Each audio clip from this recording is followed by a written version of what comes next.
Hi class. Well, it's me again. You get to see me again. And today I have a guest with me from our counseling services area, and her name is Mary Giesing.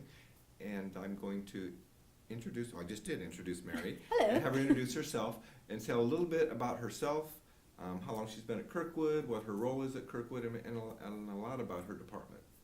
So tell us about yourself, Mary. Okay. I'm Mary Giesing. I'm one of the counselors here. I have a degree in counseling and higher ed and a certification in mental health counseling. There are 5 of us counselors here on this campus, and then 2 in the Iowa City campus that are all licensed mental health counselors, which has been a new kind of thing for Kirkwood to have licensed mental health counselors. We think that's a real value to our students. I've been here on campus for 27 years. And Hard to believe, look at I her. started when I was 12. No, kidding.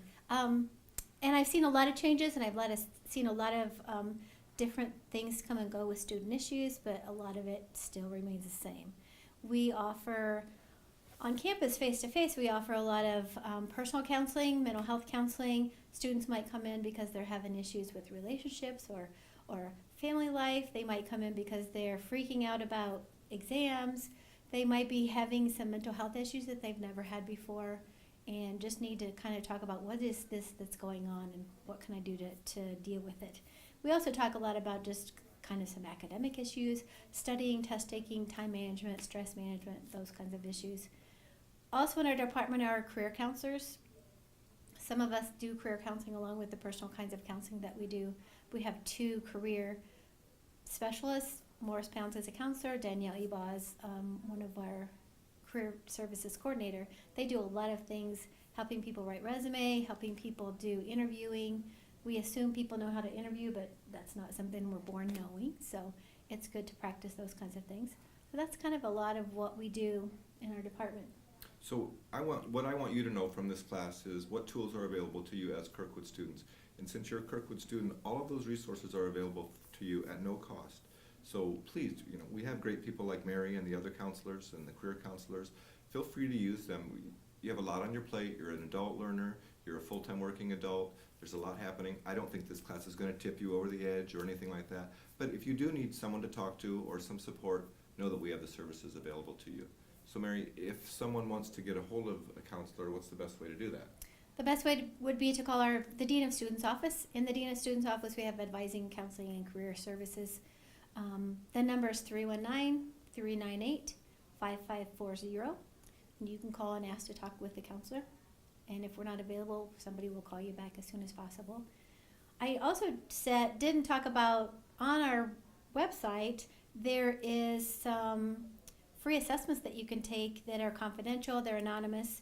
So if you're thinking that you're dealing with depression or anxiety, or you don't really know what's going on and you want to kind of get some answers, you could go on our website, kirkwood.edu/counseling. Right at the top it says online screenings, and you can go in and take a screening about depression, disordered eating, anxiety, post-traumatic stress, any trauma kinds of things, and get some results. It's not a diagnostic tool. It doesn't tell you, hey, you've got depression, but it might tell you you've got some symptoms of this stuff going on, and then you can print off your results and come talk with the counselors or your doctor or somebody in the community. So that's a really good tool. We like to kind of send that out there to students as well. Great. So class, one of the things that we'll do as an activity in this class is we'll take the personality inventory, and it's called the MBTI. I am not an expert in the MBTI, but Mary is much more of an expert than I am. And an MBTI trained and certified consultant. Is that what? Sure. Yeah. That we'll call you for that. So Mary's going to explain to us what the MBTI is, just in general, and then a couple of ways that you can go about taking the MBTI for this class. And what's important for the MBTI result, not only that you get to see your results, but that someone reviews the results with you. And I'm not qualified to do that, but Mary and a group of people are, and so she'll explain how that review will take place too. Right. The Myers-Briggs Personality Assessment, MBTI, MBTI Myers-Briggs Type Indicator is what those stand for. It really is a good tool for learning about yourself. And the best thing you can do in college or in life in general, I think, is to learn more about yourself.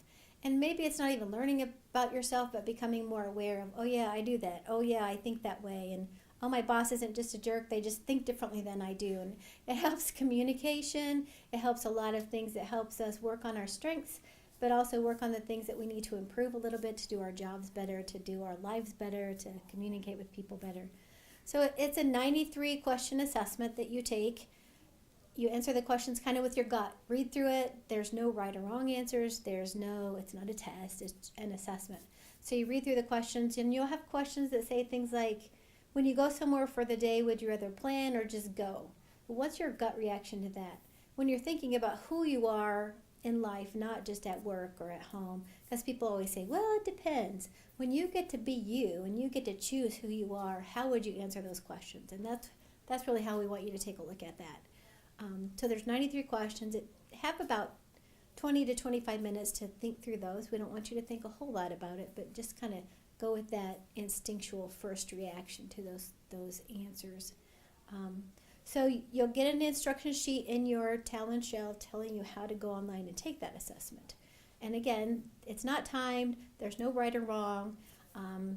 Your instructors aren't necessarily going to know exactly what your type is. We're going to ask you to do some assignments based on what you learn about yourself. It's not a label. We're not trying to pigeonhole you, but we're trying to just give you some general ideas of, hey, this is kind of how you work in the world. How does that fit into your life? How does that fit into the career that you're looking at or the job that you're doing right now? So it's a lot of really good information about yourself, and I get really passionate about helping people learn about who they are and those kinds of things. So you go in and you should take the assessment. When you log in, you should be able to see Todd's last name, which is? Prusha. Okay. I knew that. I just wanted you to hear it again. And you'll click on that and you'll take the assessment. And then to get your results, you're going to have about 6 different options. So there's 3 options that you can log into something by Zoom. A program, is that what you use for your Zoom. class? Yep. So you'll be using Zoom, and you'll have live webinars that we're doing that will be a combination of students from a couple of business classes, maybe some college 101 classes, and then those of you in this class. You'll log on, and you don't have to have a camera. You just have to be able to hear and type. So as we're going through the assessment, I'll be asking you to type in some examples that explain, hey, I think I do this, and here's how this explains me. And every time that you're asked to participate, you need to type in. And then at the end of the webinar, which takes about an hour and a half to 2 hours, then I can look and see if you participated all the way through, and then we can send your results to you. So that'll be either me or Morris Pounds doing those webinars. We also have 3 face-to-face during the time that you're in class, where you can come to campus if you live in the Cedar Rapids area or close enough to drive. You can come to campus and do a face-to-face workshop that will also put some information on the web in your shell about how to log in either to the webinar or to go online and sign up for one of those face-to-face. And those are about 2 hours as well. Right, and so in order to check this off, so this is one of the competencies for the classes, you have to do the MBTI personality inventory. You have to learn about yourself, and then as Mary said, there will be some assignments in class when you'll reflect upon that, but you won't be able to do that if you don't have the results. So it is important that you attend one of the webinars or the face-to-face session to review your results. And I would encourage you to look at all those 6 dates that you have. Don't choose the last one. Choose one of the first ones, and then if you get sick or your car dies or your kids get sick, then you have other options. Wait until that last minute to do it, and then if something happens, then you're screwed. Right. So and if something does happen, I don't want you to call Mary, I want you to call me, and then I'll work something out about how we can somehow get a makeup session scheduled with one of our counselors here on campus. Right. We're glad to do that. Yeah. So we've talked about counseling services, and we've talked about you, and we've talked about the MBTI and the importance and how we'll use that. I guess the last thing is you said that the counseling services falls under the Dean of Students office. Right. Tell us more about the Dean of Students office. What other services? Part of this class is just learning about the college. Okay. So what else do we find in the Dean of Students office? Okay. And then I want to talk about counseling in your community if you don't live in Cedar Rapids.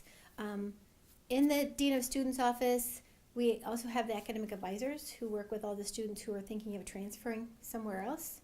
So if you're thinking of going to Iowa into an MBA program or some other bachelor's program, they'll help you take the classes that you need to make sure that you get there. If you're working with Mount Mercy, an advanced program, some of those advisors might be able to help you with some of those kinds of things. So those advisors are transfer advisors that help you figure out what do I need to do now so that at some point I can transfer. That might be next semester, that might be 10 years from now, but you want to make sure you're taking all the right kind of stuff. We also have retention specialists, so if instructors have some concerns about a question, they'll let us know, and then those people will reach out and help students who are struggling a little bit. We also have the Dean of Students and our Associate Dean of Students who deals with behavioral problems that we might see on campus or other student issues that people bring to our office and say, hey, I don't know where else to go, I need some help with that kind of thing. We have a program called Project Start, which helps with a little bit of extra financial aid that students can check into for that. That's on our website, you can take a look at as well. Our office seems to be the place that gets everything dumped, so if you don't know where to go for support, call our office, 398-5540. Our front office is really good about knowing where to send people to get the right kinds of answers. It is very true. They're sort of almost that one-stop shop that catches anything, and they can get you to the right person. Right. Or place. Right. And I talked a little bit about face-to-face counseling that we do. If you aren't able to come to campus, we are glad to help you find somebody in your community that you can get some help, some counseling support for as well. We could answer simple questions on the phone. We don't do phone counseling or video counseling because we're not encrypted and it's just not real safe for you as a student talking with us. But we are really, really more than happy to help you find somebody that you can talk to that's out there in the community where you are. Great. All right. Yeah. Well, Mary, thank you very much. Thanks for having me come talk about it. Yeah.